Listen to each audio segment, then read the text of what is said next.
சிறுகடிக்க ஆசை சீரியல்ல அப்கமிங்ல என்ன நடக்குது அப்படின்னு பாத்தீங்கன்னா, கன்னடாவுல இருந்து நம்ம ஜீவா மறுபடியும் ரிட்டர்ன் ஆகுறாங்க. அவங்க எதுக்காக வராங்க அப்படின்னா, ஏற்கனவே வந்தப்ப இந்த மனோஜும், ரோகிணியும் செஞ்ச வேலையினால அவங்களால ப்ராப்பர்ட்டீஸ் வாங்க முடியல இல்லையா?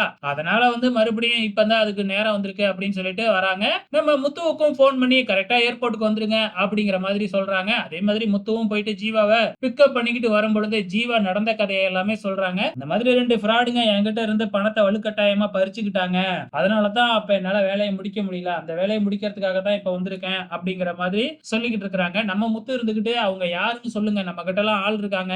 பணத்த திருப்பி வாங்கிடலாம் அப்படிங்கிற மாதிரி சொல்லிக்கிட்டு இருக்கிறாங்க. சோ இப்ப ஜீவா என்ன செய்ய போறாங்க? கண்டிப்பா இந்த முறை ஜீவா வந்து பாத்தீங்கன்னா, நம்ம மனோஜ், ரோகிணி இவங்க 2 பேத்தையும் மாட்டி விட போறாங்க. அப்ப பணம் வாங்குன விஷயம் தெரிஞ்சிரும். அப்ப பணத்த வாங்கிக்கிட்டு நடிச்சுக்கிட்டு இருக்கிறாங்க நம்ம கிட்ட குடுக்காம. ஏன்னா அது எல்லாத்தோட பங்கு இல்லையா? அத வீட்ல சொல்லாம மறைச்சிருக்கிறாங்கல்ல. இதுக்கு ரோகிணி உடந்தையா வேறயா இருக்கிறாங்க இல்லையா? சோ கண்டிப்பா வச்சு செய்ய போறாங்க. இப்ப வேறயா வந்து பாத்தீங்கன்னா, ஏமாந்து போய் வேறயா இருக்கிறாங்க. பல லட்சங்கள் வந்து நஷ்டமாக போகுது. இதெல்லாம் எப்படி சமாளிக்க போறாங்க? நம்ம விஜயா இதெல்லாம் பார்த்துட்டு என்ன ரியாக்ட் பண்ண போறாங்க? அப்படிங்கிறத பொறுத்திருந்து பார்க்கலாம்.